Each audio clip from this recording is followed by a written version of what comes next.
ফ্যাসিস্টদের বিচার এই বাংলার মাটিতে হবে, সে যেই হোক না কেন।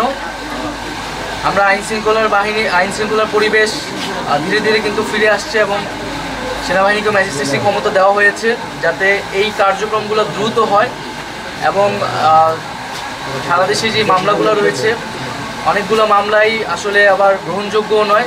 আমরা সেক্ষেত্রে আহ্বান জানিয়েছি যে সুনির্দিষ্ট অভিযোগের ভিত্তিতে যাতে মামলাগুলো করা হয় এবং সেই মামলার ভিত্তিতে যাতে পুলিশ এবং প্রশাসন দ্রুত ব্যবস্থা নেয় এবং তাদেরকে গ্রেফতার করা হয়।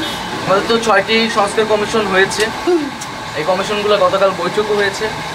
অক্টোবর মাস থেকে এইটার কার্যক্রম শুরু হবে এবং পাশাপাশি আরও কিছু যেমন শিক্ষা এবং গণমাধ্যম সহ আরও কিছু সংস্কার কমিশনের পরিকল্পনা রয়েছে।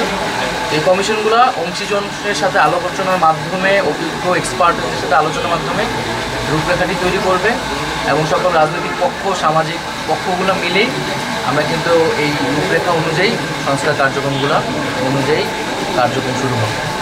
এই আসলে তাড়াতাড়ি আসলে এত বড় একটা দুর্যোগ আমাদের দেশে আসছে, কিন্তু আমরা দেখছি যে এই দুর্যোগে আসলে বাংলাদেশের মানুষ যেইভাবে জনগণের পক্ষ থেকে সহযোগিতা করেছে এবং সবাই, ছাত্ররা সহ সবাই এই বন্যার জন্য একত্রে কাঁধে কাঁধ মিলিয়ে পুলিশ প্রশাসনের সাথে মিলে কাজ করেছে, সেটা অভূতপূর্ব এবং এই ধারা অব্যাহত থাকবে। আমরা আজকে এখানে আসছি মূলত পুনর্বাসন, এখন মোটামুটি আমাদের পুনর্বাসন কার্যক্রমের দিকে আমরা যাচ্ছি। সেই কার্যক্রমটা কী অবস্থায় আছে বা কত দ্রুত আমরা এটাকে এগিয়ে নিতে পারি সেটা দেখতে। এখানে মানুষজন আশ্রয়কেন্দ্র থেকে অলরেডি চলে যাওয়া শুরু করছে, পানি কমতেছে।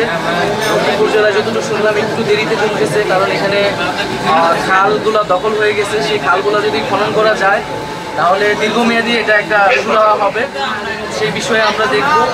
এবং এখানে গৃহ নির্মাণের জন্য অলরেডি বাজেট পাঠানো হয়েছে, সেই বাজেট অনুযায়ী খুব দ্রুতই গৃহ নির্মাণ সহ তাদের যে জনস্বাস্থ্যের বিষয়টাকে আমরা সর্বাধিক গুরুত্ব দিয়ে দেখতেছি এবং দীর্ঘমেয়াদী যে পুনর্বাসন, তাদের শিক্ষা, স্বাস্থ্য থেকে শুরু করে এই জনগোষ্ঠীকে সহায়তা করার জন্য সরকার সার্বিকভাবে কাজ করে।